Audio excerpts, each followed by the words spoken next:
আসসালামু আলাইকুম গাইস, আজকে আমি করতে যাচ্ছি কোয়েল পাখি বোনা। প্রথমে আমরা কড়াইতে তেল দিয়ে নিব।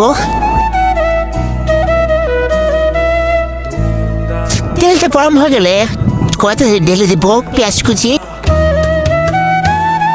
এখন দিয়ে দিব দারচিনি, এলাচ দিয়ে ভালোভাবে নেড়ে চেয়ে নিব। তারপর তেজপাতা, আদা রসুন বাটা, জিরা বাটা দিয়ে আবার নেড়ে চেয়ে নিব ভালো মতন। তারপর দিয়ে দিব হলুদ গুঁড়ো, মরিচের গুঁড়ো, ধনিয়া গুঁড়ো, লবণ দিয়ে আবার ভালোভাবে নেড়ে চেয়ে নিব। এখন দিয়ে দিব আমাদের কোয়েল পাখির মাংসগুলো। এখন আবার ভালোভাবে নেড়ে চেয়ে নিব। এখানে সব উপকরণ খেয়ে ভালোভাবে কষিয়ে নিব।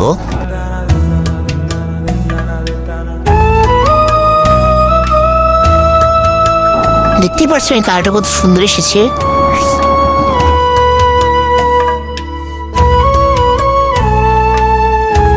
এখন দিয়ে দিব কিছু কাঁচা মরিচের ফালি।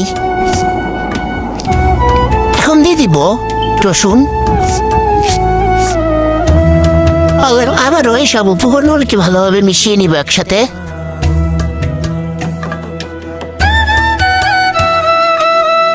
এখন ঢাকনা দিয়ে ঢেকে দিব। কিছু কম বড় ঢাকনাটা উঠিয়ে আবার সব বোলগুলোকে নেড়ে চেয়ে নিব যাতে পুড়ে না যায়।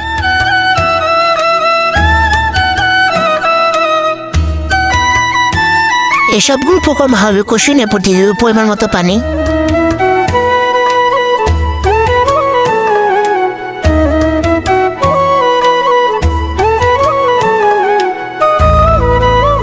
গাইস, আমাদের রান্নাটা কিন্তু হয়ে এসেছে। দেখতেই পাচ্ছেন রান্নাটা কত সুন্দর হয়েছে। আপনাদের কাছে ভিডিওটি ভালো লাগলে লাইক, কমেন্ট, শেয়ার করে দিবেন।